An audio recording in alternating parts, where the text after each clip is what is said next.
Once again, we're running off with the bag. Not the money, but the mailbag. I'm answering your questions unsolicited. That's right, I'm taking over. I'm the captain now. What's up, it's your boy Cintron coming back at you with another analysis video. And I kid you not, that's my real name. Getting into the mailbag this time, a 60,000 foot view of the Eagles salary cap situation. So we're gonna look at that and other questions that you sent into this writer, but he like this right now. I'm answering the damn questions, mother. Sorry. Where are my manners? Anyways, let's get to it. First question here from Anthony Wise. How much flexibility do the Eagles have to overhaul their roster, and particularly the back seven of the defense? So according to this, I think we have about 30 million, but looking at the over the cap, effective cap space, which is the cap space a team will have after signing at least 51 players and its projected rookie class, we will have 16 million. So that's middle of the pack, 17th in the NFL, but we will be able to make some room, 13 million, by cutting Kevin Byard. It's a no-brainer. I mean, I didn't even mean to say that, but yeah. And Devontae Maddox, post-June, first cut will give us another additional 7 million. So that would put us about 36 million, which I want to believe is probably either inside the top 10 or just outside of it. But, you know, a little bit more wiggle room. I would say maybe 2 to 3 potential big to mid moves, and you know, one big meal ticket that we're gonna look at. But we don't need to completely overhaul the roster. The offensive side is mostly good. It's the defensive side that really needs attention. We need to bring in, on the offensive side, running back, could be starter, could be, you know, just a key cog. Receivers, backups, slash guys that can give us some production in the slot and outside as well. Tight end, backups, but you know, potentially a guy that can give us a dual threat to be a blocker and a passer behind Alex Goddard. But those are kind of ancillary pieces, not really ones we need to hit on. Running back, yeah, we need to draft and such, but we'll get to that later. Defensive side is where we really need some starters. Edge, you can say maybe we need a starter per se there, whether it be a rotational guy. Yeah, behind Sweat and Reddick, if we keep both of them.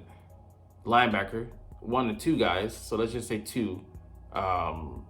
And cornerback, safety. So that's a handful of guys. And they can still play a number of roles, but I would say linebacker, safety, and let's just say corner. Wouldn't say corner. We have some guys on the roster maybe worth a look, but let's just say those 3 guys. We need 3 starters. That's not a lot, you know, and that's not a complete, you know, overhaul as they're saying. So we just need to manage expectations as well as be reasonable. What can we get? Because we don't want to go out there and do what we did in free agency this past year, sign some guys that we shouldn't have, put priorities elsewhere. We should have re-signed at least one of our linebackers that left in Kazir White and TJ Edwards. I would have put my money on TJ Edwards, quite literally. He was affordable, 3 years, 19 million, not a lot. Whereas, you know, if we paying a top guy like Patrick Queen, we would be paying maybe 19 million in just one season, and probably more than that, because he's gonna break the bank and make top dollar. But you know, his pedigree is not anything to be discussed, to be bargained with. He is one of the top 5 linebackers in the league, off the ball at least. But yeah, we need to develop though. And how much cap space and flexibility do they have? Do you think they have any trade chips? And how much do you think they're counting on drafting and developing? Yeah, we need to center on drafting and developing because Jalen is going to constrict, as the years move forward, our salary cap situation. And he's still manageable. I think this year, his cap number goes to 13 million, which is on the lower end, you know, between probably starters 20 and 32 on the NFL, in the NFL rankings. But that being said, we need to take advantage of this window when we have him at an affordable rate, and you know, be able to maneuver and make moves and lock in guys, because draft is the main way you should be building your team. Free agency, you know, 20 to 30%, and then the other 10%, whatever, you want to do it through trades and it just should primarily be homegrown talent. That's what I used to respect a lot about the Packers under their previous GM. You know, that he was really staunch about that. But, you know, he could use some flexibility in going out there and acquiring guys. And that would never be for the Rams model where they trade guys. Primarily, you know, they mortgage the future because, yeah, it brought them in shit, but they set themselves back. And the 49ers are kind of a lighter version of that. They bring in guys, but, you know, they eventually have to pay those guys. Like Chase Young, he has to get paid this season.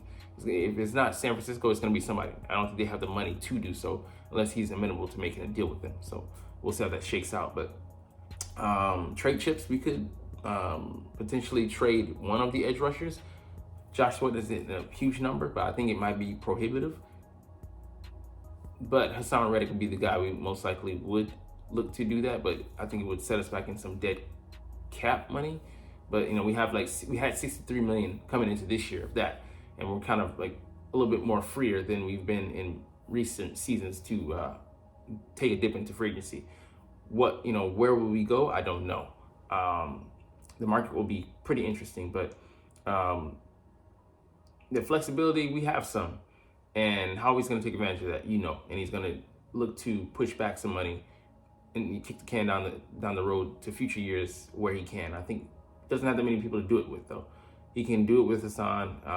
He's on the cap for $22 million in 2024, and yeah, convert this to a bonus extension. But I think he's gonna want to let him and Josh Sweat play it out and see who he should pay. And Hassan will be 31 by the time his contract is up, so there is that to take into consideration. But the guy is underpaid as far as edge rushers goes. But yeah, we got decisions to make.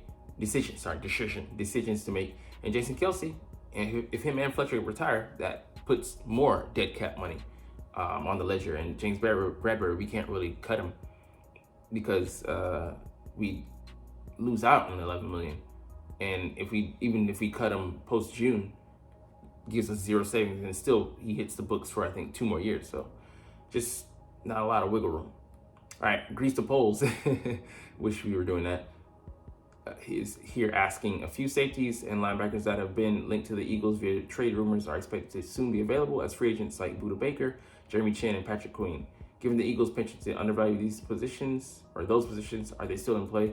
Patrick Queen, no way. Like I just said, he's going to be making maybe upwards of $20 million. So it would have been great to have him here for a 1-year rental and then let him go, because that's what we're going to do. We're never going to pay that absorbent price tag. Jeremy Chinn could be a guy to look at, but like they're saying here, I don't think he would be a full-time starter. And that would be fine, I think, with him and Sidney Brown. You can play Brown as, you can play him until Brown got his sea legs under him, and then use him as kind of a joker piece. That's one thing we're missing on this roster. We don't have a guy like Isaiah Simmons. He could have been had for nothing, a 7th-round pick, and we didn't even at least bring him in. Worried about the influence of other guys coming in when Byard came in and then wasn't with the program, and that's the danger of bringing in not free agents, guys from other teams that haven't been here for years, or at least through the offseason program. They're not as loyal to the brand as others, entrenched guys like Fletcher Cox and Kelce, who are on brand always. But Budda Baker, the price tag, it's too much. They didn't make a move. They didn't make a move mid-season for these guys. I think they would have tried for Jeremy Chinn or his teammate. I think it might have been Thompson. Would have been actually a good deal to have, but I don't think it would have made a difference to the way we were playing as a whole. So I'm kind of glad we kept draft capital in building, but there is so much to play with, and I'll get to that in a second. But Jeremy Chinn could be the more reasonable option, but damn. I don't know what he commands. The safety market wasn't solid outside of Jesse Bates last year. And I know Detroit Wonder Boy, who's C.J. Gardner-Johnson, is not willing to come back here after they cheaped out on him. That just leaves a bad taste in people's mouth. Like Denard Wilson wasn't going to come back here either to be a coach, even if it was the coordinator. What the deal was, that you saw what he did to the guy who was previously in the position, and just the way you treated him on the way out. Told him that you weren't going to run his system, and that you're fine losing him. And yeah, but going back to the capital, we have extra second round pick being the Saints in the earlier one. I think the 50th overall pick, and ours is the 54th, I believe, or something like that. Anyways, we need to hit on those, and we need to get some guys in here, even if we're not gonna give them a second contract like running back, linebacker, maybe even safety. We need to stop um, skirting around the pool and dive in and get some actual talent to replenish and give depth to those situations and positions. But to go back to it, I wouldn't underestimate how we finally like, all right, I'll give you this linebacker. All right, this safety is decent. He's not, a break the bank type. I could see him, being resigned to that fact. But seeing is believing, and I have to see how he make the moves and put pen to paper to actually believe that he has a vested interest in valuing those positions finally.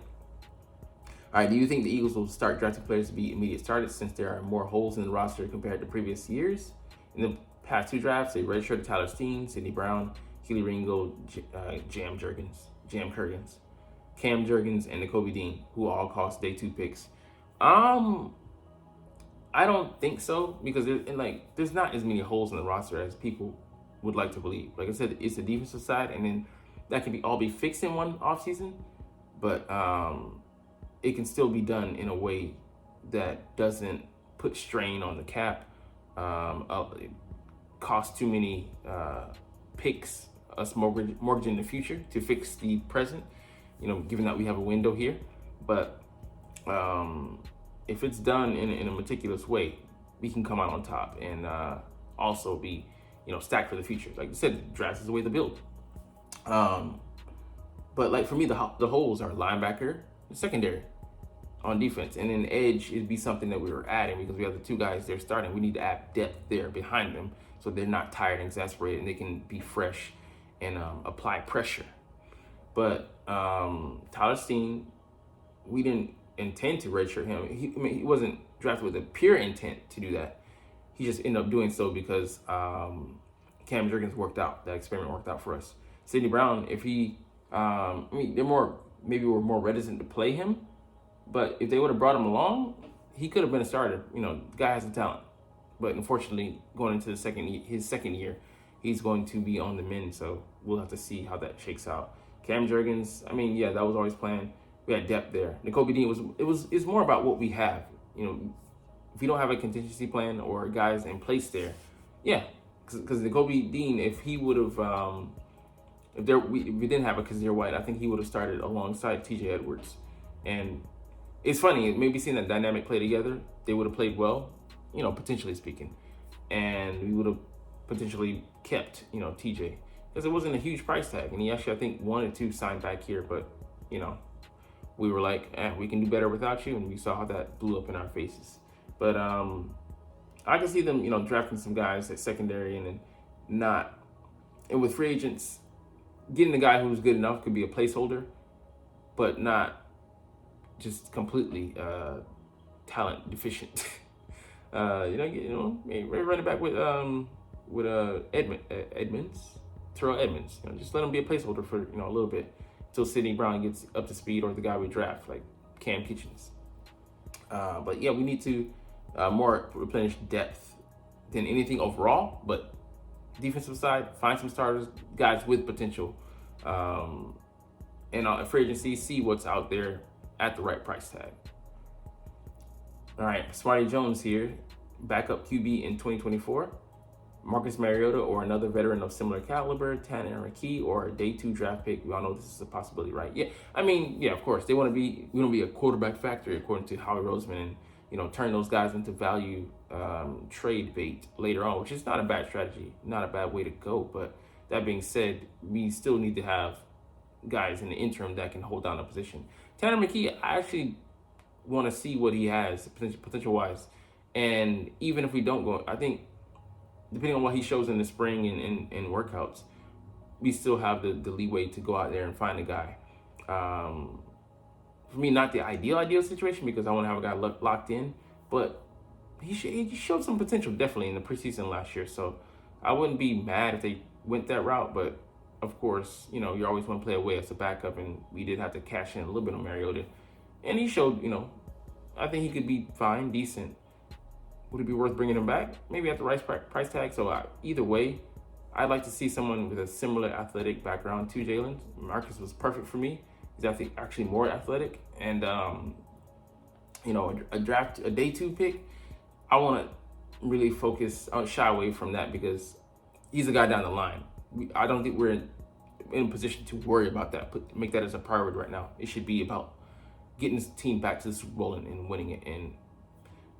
And a luxury, not focusing in on that right now. So I would definitely put that at 1, 2, 3 if we can, because stability. Second year in the system, and yeah, he wasn't as good. He was terrible in the preseason, but real live game action, he's a veteran. So, all right, Tony Aliquis, whatever his name is, says or asks, are the Eagles changing the way they attack training camp and practice moving forward? How do they get better at tackling? Tackling, just getting better coaching in there. I was sad to see that Joe Barry signed on to be linebackers coach elsewhere, so not gonna work out here. Don't know if it was his personal choice or they offered better or whatever, but it's a better situation. Hopefully we get Mike Peterson in here, the former D coordinator for the Jags. Would love the ex-player and that guy who used to have that position of coordinator to come in here and be able to coach our guys up. But yeah, definitely, I think they had to attack the training camp and practice moving forward differently. Like they just need to make it a little more rigorous and rigor mortis. But yeah, it would be cool to see that it's not be so lax about it. And I know we're trying to conserve guys bodies and prolong their careers, but yeah, we need to be a little bit more physical, and that showed up on the game days as well. And practice makes perfect. No, practice makes permanent. But definitely training camp can be a little bit more grueling, and doesn't have to grind the guys into dust. But I think taking it to the extreme like we did leak into us having a slow start to the season. All that stuff is connected. All right, let's see. Verite Ventures ask, there's a narrative that the Eagles are analytically driven, but that's clearly not the case with game management. Do you have thoughts on where the disconnect is and why they seemingly got so much worse from 2022 with largely the same decision makers? I think for me, it's not the game day, it's the game planning. And you have apparently the son of owner Jeff Lurie is the head of the analytics department, and he gets to apparently to have some say on the weekly game plan. And like, bro, I don't give a fuck about your pencil pushing numbers. You're the same little bitch that's afraid of guys like Dan Campbell in their build because they intimidate you. So I mean, analytics should never be overriding game plans and the gut instincts that a coach has. If you're letting that happen, then you're compromising. For data, and data is pure cold numbers. Doesn't have a living, breathing heart. We need you to make those decisions. And like Dan Campbell, I think he allowed analytics to dictate some of his decisions, and you see how it backfired on him. Take the points and force the other team, to drive the length of the field to beat you. You put your team at a disadvantageous position, and that's what cold hard decisions do. They make they turn human lives into manageable collateral damage. Like, nobody gives a fuck about that, man. Prioritize the players here. Prioritize the actual schemes and designs, not some information that tells you should make this decision. No.